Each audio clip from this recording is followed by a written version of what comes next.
भारत के इतिहास के टर्निंग पॉइंट्स इसमें प्रस्तुत है एक और वीडियो जिसमें मैं आपको बताने जा रहा हूं गुप्त काल के बारे में। गुप्त काल सन 350 से सन 550 लगभग 200 साल तक भारत पर रहा। इस समय साथियों कौन सा साल है? 2023। मैं बात कर रहा हूं 350 से 550 सन के बीच की बात। इस बीच में ऐसा क्या हुआ जो हमारे इतिहास के लिए, हमारे देश के लिए, हमारी संस्कृति के लिए बहुत महत्वपूर्ण है। आज जो हम आप जिंदा हैं उसके लिए।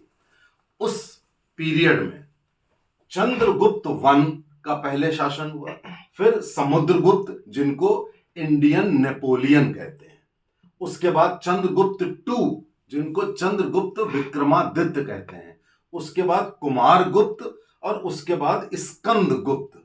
हालांकि स्कंदगुप्त के बाद भी कई गुप्त राजा हुए लेकिन वो एक कमजोर थे और वो इनसिग्निफिकेंट थे। हम इन राजाओं के बारे में अगर बात करें तो इस काल में अर्थव्यवस्था बेहतरीन थी। इस काल में कला और आर्किटेक्चर सब कुछ बहुत बेहतरीन था। इसी काल में आपको कालिदास भी मिले, इसी काल में आपको सारी चीजें, स्वर्ण मुद्राएं, चांदी की मुद्राएं सब कुछ थी। फिर ऐसा क्या हुआ जो ये काल बहुत महत्वपूर्ण है? साथियों हम बात करेंगे स्कंदगुप्त, लगभग आखिरी जो योद्धा राजा थे गुप्त काल के। इस काल में स्कंदगुप्त 455 से 467 के बीच में इन्होंने शासन किया। यह 350 तक भले रहा हो लेकिन 467 तक मेन इनका गुप्त का जो ग्लोरी थी वो थी। स्कंदगुप्त के समय साथियों विदेश से हमेशा भारत में आक्रमण विदेशी आक्रांताओं का हुआ। पिछले वीडियो में मैंने आपको बताया था कि पुष्यमित्र शुंग ने जब अपनी संस्कृति बचाई थी तब ग्रीक, यवन लोग आते थे। इस काल में हूण लोग आते थे। हूण लोग ऐसे थे, ये कबीलियाई ट्राइबल लोग थे। हूण जो थे ये चीन और यूरोप से मिली हुई एक जगह जिसको यूरेशिया कह लीजिए या जो भी नाम दे दीजिए, वहां के लोग थे जो आदतन लड़ते थे। इनका कोई लीडर विशेष नहीं होता था, बस ये लड़ते थे, खूब लड़ते थे और अच्छे योद्धा थे और जहां जाते थे वहां की कल्चर को डिस्ट्रॉय कर देते थे, वहां की संस्कृति को खत्म कर देते थे। अब इन्होंने, हूणों ने हर जगह अटैक करना शुरू किया।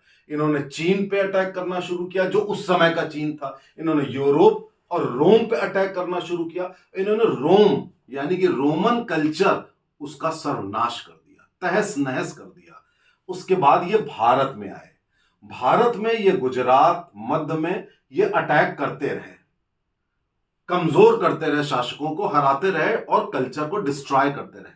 ये क्या करते थे? इनका कोई टारगेट नहीं था। जैसे मुगल आक्रांता थे, वो मंदिर ध्वस्त करके मस्जिद बनाते थे, ये सब करते थे। इनका था बस डिस्ट्रॉय करना, मारना और डिस्ट्रॉय करना, और इनका कोई कारण नहीं था। उस समय स्कंदगुप्त नामक जो राजा थे, इन्होंने बीड़ा उठाया कि ना मैं बिस्तर पर सोऊंगा, ना मैं अच्छा भोजन करूंगा, ना मैं चैन से बैठूंगा, मैं जमीन पर सोऊंगा जब तक इन हूणों को भारत से बाहर नहीं भगा देता। ये व्यक्ति जंगल जंगल पूरे भारत में इन्होंने भ्रमण किया और भ्रमण करके भारत से हूणों को वापस खदेड़ मारा। लेकिन ऐसा करने में साथियों स्कंदगुप्त को 10 साल लग गए। 455 से लेकर 465 तक ये यही काम करते रहे, हूणों को भगाते रहे।